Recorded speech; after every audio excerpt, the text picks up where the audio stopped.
গত এক সপ্তাহে ফরিদপুরে পদ্মা নদীর পানি তীব্র আকার ধারণ করায় ফরিদপুরের নর্থ চ্যানেল ইউনিয়নের নদী ভাঙন কিন্তু তীব্রতা বেড়েছে। আমরা দেখতে পেরেছি যে গত এক সপ্তাহের ব্যবধানে এই নর্থ চ্যানেল ইউনিয়নের কয়েকশো হেক্টর ফসলি জমি, বসত ভিটা, মসজিদ নদী গর্ভে বিলীন হয়ে গিয়েছে। সেই সঙ্গে হুমকির মুখে রয়েছে আশ্রয়ণ প্রকল্পের ঘর, সাইক্লোন সেন্টার, বসত বাড়ি, সরকারি যে ব্রিজ, স্কুল সহ নানা স্থাপনা কিন্তু হুমকির মুখে রয়েছে। গতকাল থেকে জিওব্যাগ ফেলছে, তবে সেটি কিন্তু একেবারেই চাহিদার তুলনায় একেবারেই কম, কেননা এই এলাকাটা কিন্তু ভাঙন প্রবণ এলাকা। এই প্রতি বছরই কিন্তু ভাঙন দেখা দেয়। তবে আমরা কথা বলেছিলাম স্থানীয়দের সঙ্গে, তারা আমাদেরকে যেমনটি জানিয়েছেন যে এই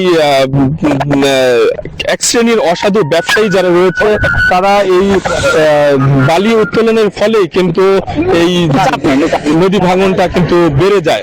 আর আপনারা দেখতে পাচ্ছেন ক্যামেরার মাধ্যমে কত বড় বড় যে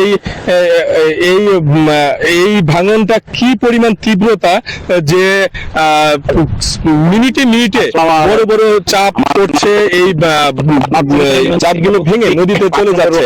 বলা যায় যে এই নদীর পাড়ের যারা বাসিন্দা রয়েছে তারা কিন্তু আতঙ্কে দিন পার করছেন।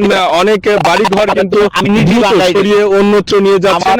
আমরা যেই মানুষগুলোর সঙ্গে কথা বলেছিলাম তারা বলছিলেন যে তাদের কেউ কেউ 5 বার 6 বার এমনকি 10 বার পর্যন্ত তাদের বসত বাড়ি ভেঙে তারা এই নদীর পাড়ে আশ্রয় নিয়েছিলেন। সেই বাড়িটিও কিন্তু এবছর ভাঙনের মুখে পড়ে গিয়েছে। তারা সরে রাস্তার পাশে, সর্বশেষ সরকারি রাস্তার পাশে তারা আশ্রয় নিয়েছেন, সমস্ত কিছু হারিয়ে। তারা বলছিলেন অতি দ্রুত যদি এই নর্থ চ্যানেল ইউনিয়নটিকে যদি স্থায়ী বাঁধ নির্মাণ করা না হয়, সেক্ষেত্রে মানচিত্র থেকে এই নর্থ চ্যানেল ইউনিয়নে 3টি ওয়ার্ড বিলীন হয়ে যাওয়ার শঙ্কা প্রকাশ করছেন। তবে আশা করা যাচ্ছে যে চেয়ারম্যান যারা রয়েছেন, স্থানীয় জনপ্রতিনিধি রয়েছেন, তারা বলছিলেন যে এটি দ্রুত যদি স্থায়ী বাঁধ নির্মাণ করা হয়, সেক্ষেত্রে এই নর্থ চ্যানেল ইউনিয়নটিকে কিন্তু নদী ভাঙা থেকে রোধ করা সম্ভব। তা না হলে এই ইউনিয়নটি কিন্তু একসময় এই নদীতে হারিয়ে যাবে।